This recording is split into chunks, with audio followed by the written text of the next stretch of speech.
Al Bernstein, just getting your opinion and your thoughts on what we saw tonight on the Marquez-Bradley fight. I thought the Marquez-Bradley fight was a close fight, and I thought you could make a case for the scores that they had, up to 116, 112 for Bradley, all the way down to the 115, 113 for Marquez. Anywhere in that framework, you could probably make a strong case for it. There were a lot of close rounds. Bradley fought a very good tactical fight, but Marquez was probably able to land, I thought, more of the harder punches, but it was a close fight. Do you think it was more of a case of Marquez is just too small for the welterweight division to actually hurt someone who is built in a bigger welterweight than Manny Pacquiao? Well, he hasn't been able to hurt the real welterweights that he fights, and in this case he did land some good power punches, and I think he stunned Bradley once or twice, but wasn't able to do what Provodnikov didn't, and we see that Provodnikov, and we felt he was a very strong puncher, so this is further evidence of that.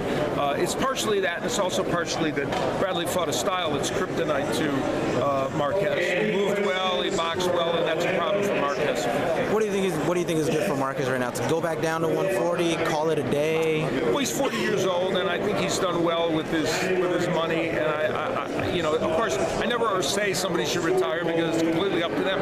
And if you lose a split decision to one of the best fighters in boxing, you can't say that you're degraded to the point where you should retire. But he probably at 147 it's a little hard for him to campaign there. So if he did do something, probably 140 would be more appropriate.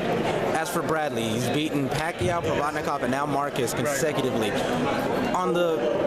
On the fictional pound-for-pound list, does he really rank third as he thinks he does? Well, he's in the top 10. He's been in the top 10 for a long time. Every one of these wins has a slight asterisk next to it, unfortunately. Certainly the Pacquiao fight does. Provodnikov very close, and he was hurt in the fight, though I thought he deserved that decision. And in this fight, very close fight, and it was a split decision. So he would like that definitive win that's dominant, and even when he fought Devin Alexander, it was a major fight for him. He kind of didn't get that definitive win because the fight was stopped because of the cuts. So he's still in search of kind of that one win that will define him. He hoped that would come tonight, and he did get the win. Whether it's a defining win remains to be seen.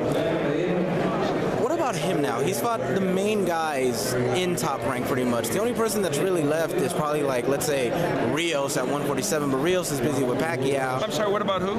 Bradley. He's pretty much fought the main guys at Top Rank. Where would he go next?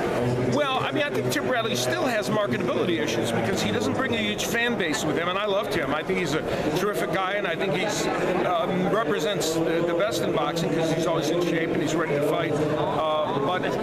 But there are fights out there for him because he's established himself. It would be great to see him get in the ring against Floyd Mayweather, for instance, but clearly the politics of boxing probably make that not possible.